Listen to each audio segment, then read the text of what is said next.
Salut à tous, c'est BizBiz. Alors aujourd'hui l'épisode 1050 du Zappimage. On commence aujourd'hui avec une très bonne nouvelle pour le championnat anglais niveau finance. Donc le réseau scandinave NENT, donc Danemark, Finlande, Norvège, Suède, va payer 2,3 milliards d'euros à la Première Ligue pour les droits de diffusion de l'APL entre 2022 et 2028 selon France Football.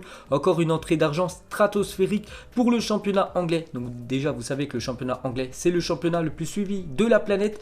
Donc pour avoir les droits de la Première Ligue, il faut verser beaucoup d'argent. Donc le réseau scandinave va payer plus de 2 milliards d'euros pour avoir le droit de diffuser la Première Ligue. Donc c'est tout bénef pour les équipes anglaises qui vont être de plus en plus riches. Ensuite les gars, on va parler de Liverpool. S'attend à ce que l'extension de 7038 sièges à Anfield soit terminée pour la saison 2022-2023. Parce qu'il y aura plus de 7000 sièges en plus du côté du stade de Anfield. Donc Liverpool a demandé aussi la permission pour une utilisation illimitée du stade pour des concerts, de la boxe et du football américain. Parce que le stade de Liverpool, c'est pas juste un stade de foot. De temps en temps, quand c'est la trêve par exemple, la trêve d'été, il peut avoir des concerts ou pourquoi pas des galas de boxe ou même du football américain, bien sûr pour faire rentrer de l'argent dans ce club de Liverpool.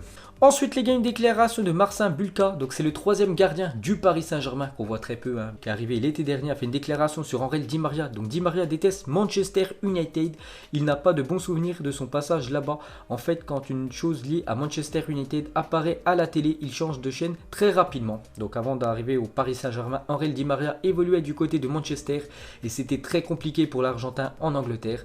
On peut voir dès qu'il voit quelque chose sur Manchester, il zappe direct Angel Di Maria.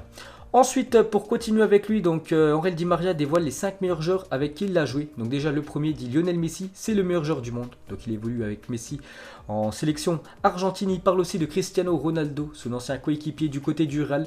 C'est un travailleur, il a de grandes qualités mentales et physiques. Tu ne gagnes pas 5 ballons d'or comme ça. Il parle aussi de Zlatan Ibrahimovic qu'il a connu au Paris Saint-Germain. Donc il a dit c'est le plus arrogant, mais il est impressionnant et a des qualités incroyables. Il parle aussi de Neymar, son collègue actuellement au Paris Saint-Germain. C'est un pur brésilien dans le style brésilien. Techniquement, il est incroyablement fort, le meilleur. Il parle du dernier, c'est Kylian Mbappé. Donc Mbappé, Neymar, Zlatan, Cristiano et Messi. Pour lui, c'est les meilleurs joueurs de la planète. Donc sur Mbappé, il dit c'est un prodige qui gagnera le ballon d'or après Messi. Il deviendra le meilleur joueur du monde. Donc voilà les déclarations de Angel Di Maria qui a quand même joué avec quasiment tous les meilleurs joueurs de la planète. Ensuite, à partir du 1er janvier 2021, les clubs de Première Ligue ne pourront plus recruter des joueurs étrangers de moins de 18 ans avec le Brexit. Donc vous savez que l'Angleterre a rejoint le Brexit il y a quelques semaines.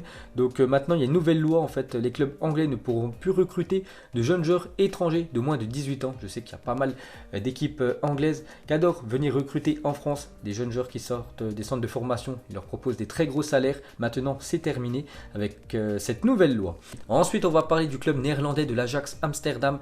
Donc niveau achat-revente, ils sont au top. Donc ils ont acheté pour 19 millions d'euros ces 5 joueurs. Ils ont revendu quand même ces 5 joueurs plus de 264 millions d'euros si on cumule tous. Donc Mathis de Ligt qui est sorti du centre de formation, donc gratos, revendu 75 millions d'euros l'été dernier à la Juventus. Frankie de Jong acheté 1 euro. Voilà, 1 euro, je ne sais plus c'était à quelle équipe, revendu quand même 75 millions d'euros l'été dernier à l'équipe du FC Barcelone. Davinson Sanchez a acheté 4 millions d'euros, revendu 42 à l'équipe de Tottenham. Hakim Ziyech a acheté 11 millions d'euros, revendu il y a quelques jours 40 millions d'euros à l'équipe de Chelsea. Donc il rejoindra le club anglais en fin de saison. Et Milik a acheté 2,8 millions d'euros, revendu 35 millions d'euros à l'équipe de Naples en Italie. Ensuite des nouvelles de Ressé, toujours joueur du Paris Saint-Germain qui est prêté actuellement au Sporting Portugal. Donc le média portugais affirme que le Sporting ne lèvera pas l'option d'achat du Parisien Ressé Rodriguez. Donc son option d'achat c'est aux alentours des 7 millions d'euros. Donc les dirigeants portugais seraient très mécontents des prestations de l'ancien du Real Madrid.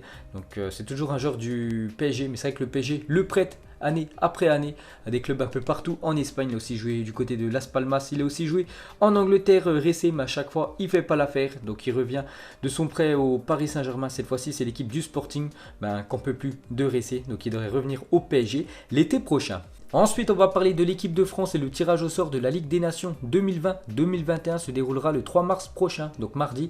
La France est dans la Ligue A, chapeau 2 avec la Belgique, l'Espagne et l'Italie. Donc la France n'affrontera pas l'Italie, ni l'Espagne, ni la Belgique. Elle affrontera des autres équipes vu qu'ils sont dans le même chapeau que ces trois-là.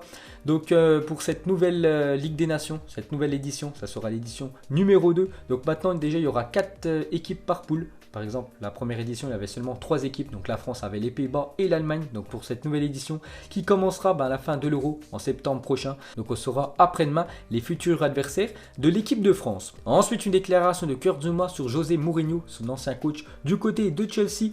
Donc il a dit: on venait de perdre 3-1 à l'extérieur. Le lendemain, il m'attrape, il m'amène à son bureau et me demande si je vais bien. J'ai dit oui. Il m'a demandé si j'étais sûr. J'ai dit oui coach. Il m'a répondu parce que tu étais vraiment nul ce week-end. Donc voilà ce qu'a dit José Mourinho envers Kurt Zouma. Donc il est franc, il va direct au but, l'entraîneur portugais.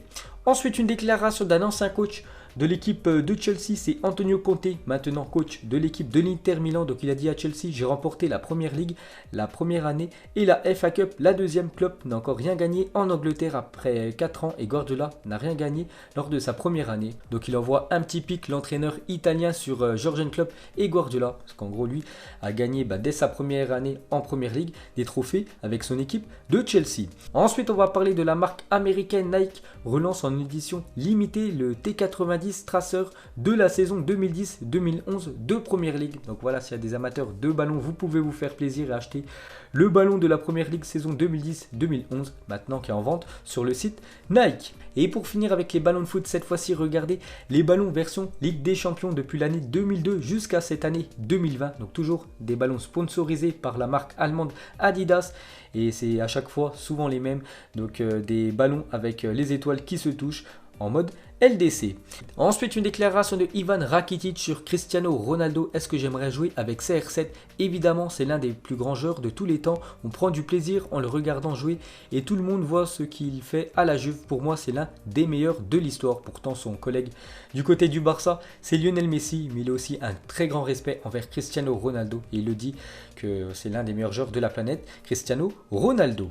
Ensuite, en 1997, Roy Keane se fait blesser et insulter par Alf Inch Haaland, donc le père de Erling, l'attaquant du Borussia Dortmund. Donc il reste calme et ne dit rien. 4 ans plus tard, il se retrouve sur un terrain, mais Roy Keane ne l'a pas oublié et lui lâche une grosse semelle sur le genou. Fin de carrière pour le père de Erling Haaland. On avait parlé il y a quelques jours. Donc c'est comme ça qu'il a arrêté sa carrière, sur un gros tacle de Roy Keane lors d'un match entre Manchester United et Manchester City. Donc je vais montrer une petite photo du terrible tacle de Roy Keane qui avait broyé le genou du père de Erling Haaland. Et n'oubliez pas, pendant le dernier mercato hivernal, l'équipe de Manchester United était intéressée par le jeune Erling Haaland. Donc c'est peut-être pour ça, on comprend mieux pourquoi Haaland a préféré signer à Dortmund plutôt qu'à Manchester United, à cause de Roy Keane, ce qu'il avait fait à son papa. Ensuite, pour continuer avec le buteur norvégien, donc Sebastiano Nella, un dirigeant de l'AS Roma, a dit il y a 2 ans, un joueur de l'AS Roma a proposé à Monchi, directeur sportif du club à l'époque, qu'il a proposé Haaland.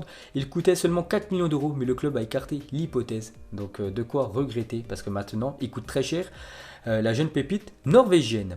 Ensuite, une déclaration de Mamadou Sakho, ancien défenseur du Paris Saint-Germain et aussi ancien défenseur de l'équipe de France. Maintenant, il est du côté de Crystal Palace en Première Ligue. Bon, ça fait quand même 2 mois qu'il est blessé. L'ancien défenseur du PSG. Donc, il a dit: j'ai perdu mon père à 13 ans. Je devais devenir un homme. Pour moi, c'était pas une option de jouer au foot. C'était un devoir. On m'a demandé si c'était difficile d'être capitaine du PSG à 17 ans. Mais le plus difficile a été d'être capitaine de ma famille à 13 ans. Donc voilà la très belle déclaration de Mamadou Sakho. Donc il parle de sa jeunesse compliquée. Il parle de la perte de son père à seulement 13 ans. Donc en gros, il a été déjà l'homme de la famille à seulement 13 ans. Et c'est ça le plus dur pour lui quand il était plus jeune.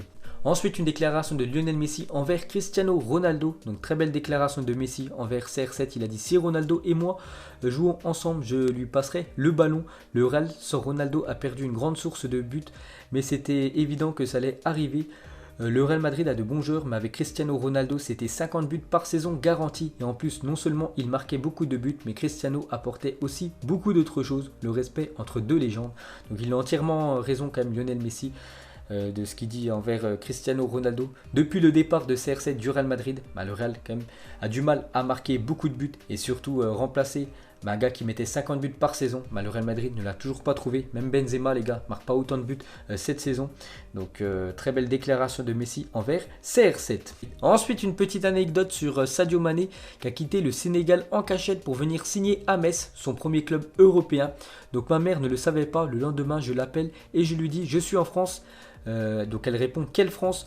Me répond-elle, et pourquoi tu me parles d'Europe alors que tu vis au Sénégal? Elle était dingue parce qu'elle n'était même pas au courant que son fils Sadio avait rejoint l'Europe pour signer son premier contrat professionnel. Bon, après, il a fait une bonne chose parce que maintenant, c'est l'un des meilleurs joueurs actuellement de la planète. On peut le mettre dans le top 10. Sadio Mané. Ensuite, jetez un coup d'œil aux affiches de la journée. Donc, il y a des magnifiques affiches aujourd'hui. Donc, déjà en Ligue 1, 21h ce soir, il y a le derby. Lyon contre l'équipe de l'AS Saint-Etienne. En Espagne, les gars, il y a le Real Madrid contre l'équipe du Barça ce soir. Et en Italie, il y a la Juventus contre l'Inter. Donc, une sacrée journée de football aujourd'hui. Ensuite, une déclaration de Diogo Dalot, donc défenseur portugais de l'équipe de Manchester United. Et il parle d'un collègue portugais qui a rejoint l'équipe il y a quelques semaines. C'est Bruno Fernandes.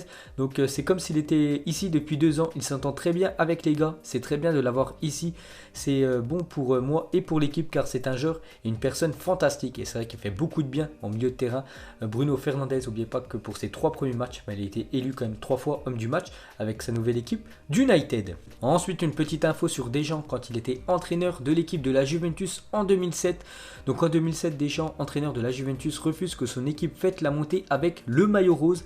Car c'est lui qui a dit cette couleur ne me plaît pas parce qu'en France c'est la couleur des gays. Donc une phrase qui avait fait polémique en Italie.